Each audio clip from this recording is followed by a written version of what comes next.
When you think of the fire service years ago, we put water on the fire, we put ladders up, we made rescue of people, but everything hinged on fires in buildings. When you look at what firefighters do today with how society has changed, we get people out of wrecked automobiles. We take people out of cave-ins, trench rescues. We're now doing shooter training in schools. And the biggest thing I think the fire service has taken on is emergency medical services. I mean, when you have a heart attack today, you're getting a first responder on a fire truck, an ambulance, that could be a paramedic. They're fully trained in the best first aid that you can get. And firefighters years ago were trained in first aid, but it was never like what you're getting today. So if you suffer a heart attack today and call 911, you're going to get some firefighters that probably are going to make a drastic change in the outcome of your survivability, whereas many, many years ago, that probably wasn't the case. Yeah, with that said, today's firefighter has to be good at everything. But we can't forget to practice the things that can save our lives, like practicing a Mayday, and practicing these scenarios that we don't want your first time to be doing them when your heart's pounding out of your chest and it's a matter of life or death. What we tell them today with radios is if you ever get in trouble, the best thing to do is to come on the radio and say, Mayday, Mayday, Mayday. This is Firefighter Jones. I'm on floor 2 in the front living room and I'm trapped. If you can do that, it helps us immensely to know who you are, where you are, and what your problem is. If you push the emergency button, we only know you're in trouble, and the incident commander is the only one who knows where you are. So it's like a double safety system. So obviously at the Strand Theater, they had none of that stuff. And Joe, when he got in trouble, didn't have a radio on him. So somebody had to know where he was on the top floor. And fortunately, he self-extricated and got out of the building. But if he was trapped on that top floor, hopefully somebody would immediately know that he's missing. And if you don't have accountability, if a firefighter gets separated, then who is that person that is watching out for Joe? Which harkens back to being aware of your surroundings.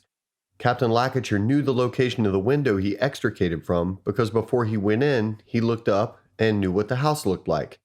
When he went upstairs and the environment was tenable, he knew the layout of that room and the location of that window.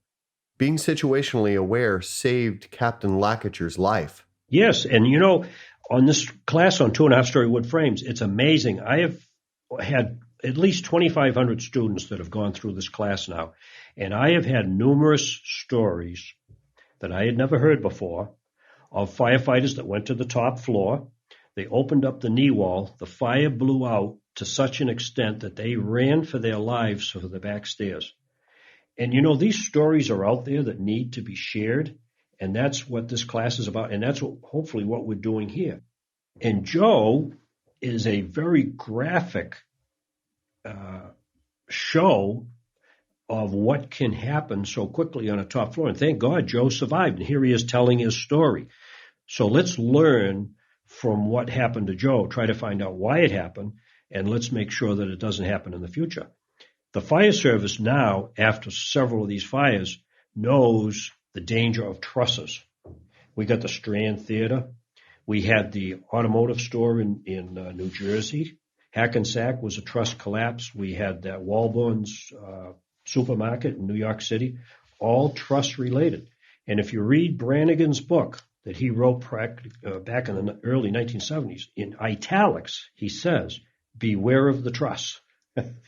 So firefighters today, hearing this podcast that you're doing, hopefully are going to learn that the top floor of a 2.5 is a pretty dangerous area.